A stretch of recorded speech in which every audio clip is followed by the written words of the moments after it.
تمام ادیان کے مشترکہ اصول کتنے اور کون کون سے ہیں؟ کیا سیر و تفریح کرنا اور سفر کرنا اچھی چیز ہے؟ قرآن مجید کے تربیت کرنے کا طریقہ کیا ہے؟ آئیے جانتے ہیں ان سوالوں کے بارے میں ہمارے آج کی اس ایپیسوڈ میں۔ بسم اللہ الرحمن الرحیم۔ ناظرین کرام سلام علیکم۔ سبیل قرآن کے اس تفسیری پروگرام میں ایک بار پھر آپ کا خیر مقدم کرتے ہیں۔ آپ کی خدمت میں آج کے اس ایپیسوڈ میں سورہ عنکبوت کی آیت نمبر 18 سے 22 تک کی تفسیر لے کر حاضر ہوئے ہیں۔ تو آئیے سب سے پہلے اس سورہ کی آیت نمبر 18 اور 19 کی تلاوت کو اس کے ترجمے کے ساتھ سنتے ہیں۔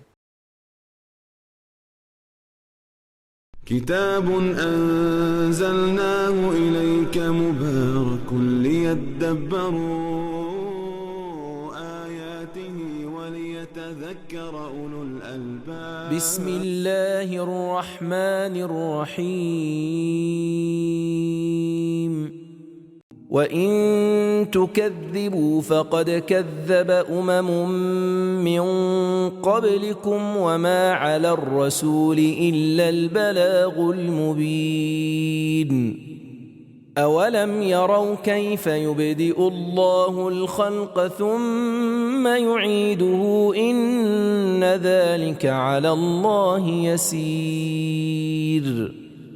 اور اے اہل مکہ، اگر تم نے میرے رسول کو جھٹلایا تو کچھ پرواہ نہیں، تم سے پہلے بھی تو بہت تیری امتیں اپنے پیغمبروں کو جھٹلا چکی ہیں، اور رسول کے ذمے تو صرف احکام کو پہنچا دینا ہے بس۔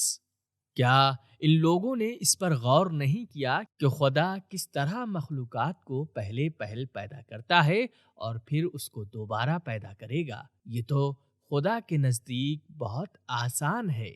تلاوت اور ترجمے کو سن لینے کے بعد اب آئیے اس آیت میں موجود نقطے کو بھی سنتے ہیں۔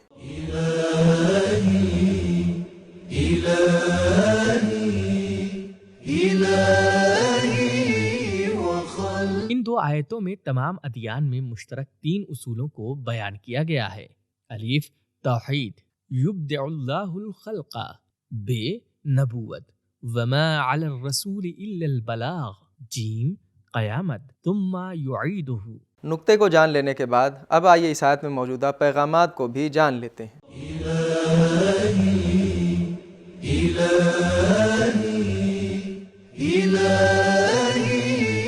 نمبر 1، تمام انبیاء کے مخالفین تھے، لہٰذا دشمنوں کی مخالفت سے ڈرنا نہیں چاہیے۔ نمبر 2، تاریخ واقعات کی نظیر بھی ہو سکتی ہے اور دہرائی بھی جا سکتی ہے۔ نمبر 3، تاریخ کی جانکاری انسان کو ایک طرح سے تسلی دیتی ہے۔ نمبر 4، دشمنوں کی جانب سے جھٹلایا جانا تبلیغ میں رکاوٹ نہ بنے۔ نمبر 5، لوگ اپنے عقیدے کے انتخاب میں آزاد ہیں، کوئی نبی انہیں مجبور نہیں کر سکتا۔ میں نے تبلیغ کو جس طرح پہنچانا تھا پہنچا دیا، اب تم میری بات سے عبرت حاصل کرو یا ملال۔ نمبر 6، تبلیغ اور رہنمائی واضح اور صاف ہونی چاہیے۔ نمبر 7، غافلوں کی فطرت کو سوال اٹھا کر بیدار کیا جائے۔ نمبر 8، اسلام غور و فکر کا دین ہے اور تمام انسانوں کو غور و فکر کی دعوت دیتا ہے۔ نمبر 9، یہ دنیا اللہ کی تمام چیزوں کی زندگی اور موت کو ایجاد کرنے کی قدرت نمائی کا مظہر ہے۔ نمبر 10، مخلوقات حادث اور غیر مستحکم ہیں اور آخرکار اللہ ہی کی جانب پلٹ جائیں گے۔ نمبر 11، مبدا یعنی شروعات پر ایمان رکھنا قیامت پر ایمان کا سبب اور اللہ کی قدرت سے غافل رہنا قیامت کے انکار کا سبب ہے۔ نمبر 12، پیدا کرنا، مارنا اور دوبارہ زندہ کرنا اللہ کا دائمی یعنی ہمیشہ کا کام ہے۔ یبدع اللہ الخلق ثم یعیدہ، فعل مضارع تسلسل اور استمرار کی علامت ہے۔ نمبر 13، پہلی بار پیدا کرنا اور قیامت میں دوبارہ زندہ کرنا اللہ کے لیے بہت آسان ہے، بس ایک ارادے کی ضرورت ہے۔ اب آئیے سورہ عنکبوت کی آیت نمبر 20 کی تلاوت کو اس کے ترجمے کے ساتھ غور سے سنتے ہیں۔ قل سیروا فی الارض فانظروا کیف بدأ الخلق ثم اللہ ينشئ النشأة الآخرة ان اللہ علی کل شیء قدیر۔ اے رسول، ان لوگوں سے کہہ دو کہ ذرا روئے زمین پر چل پھر کر دیکھو تو کہ خدا نے کس طرح پہلے مخلوق کو پیدا کیا، پھر اسی طرح وہی خدا قیامت کے دن آخری پیدائش پیدا کرے گا۔ بے شک خدا ہر چیز پر قادر ہے۔ تلاوت اور ترجمے کو سن لینے کے بعد اب آئیے اس آیت میں پوشیدہ پیغامات کو بھی غور سے سن لیتے ہیں۔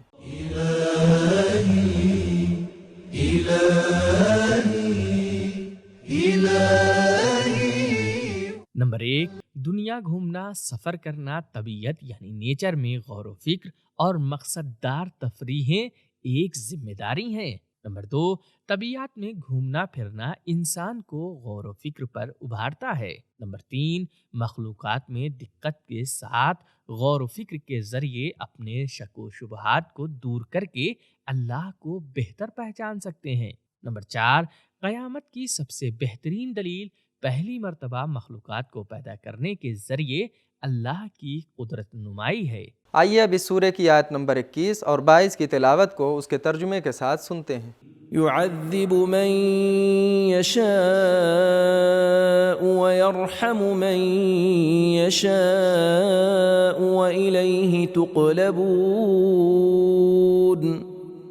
وما أنتم بمعجزين في الأرض ولا في السماء وما لكم من دون الله من ولي ولا نصير۔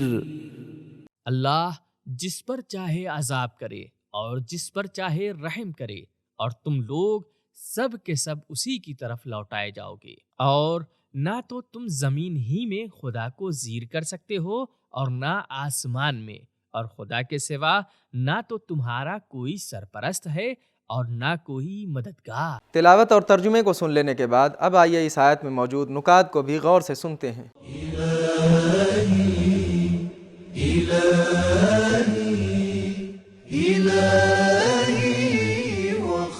قرآن مجید کا تربیت کا طریقہ یہ ہے کہ جب بھی اللہ کی مہربانی اور عذاب کو بیان کرتا ہے تو پہلے مہربانی اور رحمت کی بات کرتا ہے، اس کے بعد عذاب کی بات۔ مگر چونکہ یہ آیت کافروں کی تکذیب یعنی جھٹلانے کے بعد آئی ہے، لہٰذا پہلے عذاب کی بات کی ہے اور پھر اللہ کی رحمت۔ قرآن مجید میں جہاں بھی من یشاء آیا ہے اور اللہ کے ارادے اور چاہت کی بات ہوئی ہے، وہاں اللہ کی چاہت، اس کی عدالت اور حکمت کی مد نظر ہوتی ہے، کیونکہ اللہ تعالیٰ بنا حکمت کے کوئی ارادہ نہیں کرتا۔ مجمع البیان میں ہم پڑھتے ہیں، ولی وہ ہوتا ہے جو بنا مانگے مدد کرتا ہے، اور نصیر وہ ہے جو مانگنے اور درخواست کرنے پر مدد کرے، اور کفار ان دونوں سے محروم ہیں۔ نکات کو سن لینے کے بعد اب آئیے آیت میں موجود پیغامات کو بھی جان لیتے ہیں۔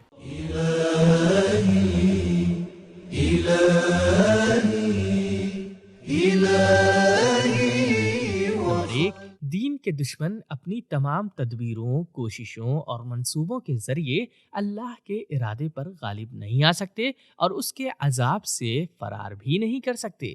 نمبر 2، شرک سے مقابلہ کرنے کے لیے مختلف قسم کے وہم و گمان کی نفی کی جائے۔ ما انتم ولا فی السماء ولا نصیر۔